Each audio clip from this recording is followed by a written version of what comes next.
গোপালগঞ্জের 500 লোককে ঢাকা শহরে ড্রেনের মধ্যে রাখা আমাদের কোনো এটা 10 মিনিটের ব্যাপার, বাট আমরা একেবারে অপ্রস্তুত।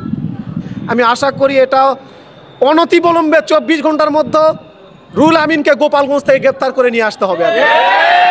24 ঘন্টার মধ্যে যে ফুটেজ আছে, এখানকার ফুটেজ আছে, কিভাবে ঢুকেছে, বাইতুল মোকাররমের ফুটেজ আছে, গোপালগঞ্জ থেকে কিভাবে গাড়ি নিয়ে এসেছে, কিভাবে হসপিটালের ভিতরে ঢুকেছে, কারা কারা এসেছে, প্রত্যেকটা ফুটেজ আছে। যদি 24 ঘন্টার মধ্যে গ্রেপ্তার না করা হয় তাহলে গোপালগঞ্জবাসীর ঢাকা শহরে আসলে পরিণতি খারাপ হবে। এই গোপালগঞ্জের লোককে মূল্য দিতে হবে। আমরা বাংলাদেশ স্বাধীন করেছি, 56,000 বর্গ মাইল স্বাধীন করেছি, গোপালগঞ্জ স্বাধীন করতে পারবো না। এই গোপালগঞ্জের হুজুর কওমি জননী বানাচ্ছেন, আপনার জননীকে ইন্ডিয়া পাঠাইছি, আপনার গোপালগঞ্জ স্বাধীন করবো আমরা এবারে।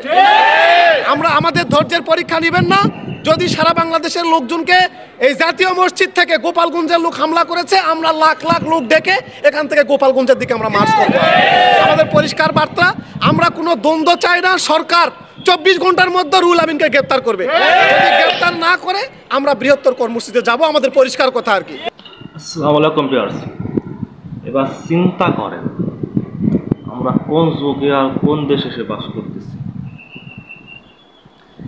দেশের প্রধানমন্ত্রী পালিয়ে যাওয়ার পরে বাইতুল মোকাররম মানে বাংলাদেশের জাতীয় মসজিদ ইমাম পলাতক, ভালো কথা, 2-3 সপ্তাহ চলে গেছে।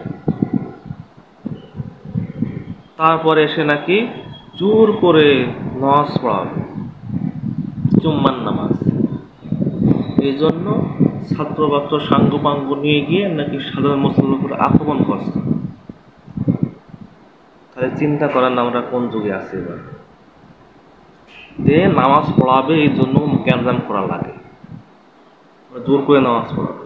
আরে ভাই, তুমি যদি যোগ্যতা বানিয়ে হও বা তোমার প্রতি সেই থাকে, তুই পলাই টাকা নেয় আর পালে এসে জোর করে যাই টাকা নেয়, পুষ্টময় এটা যাদের কাছে।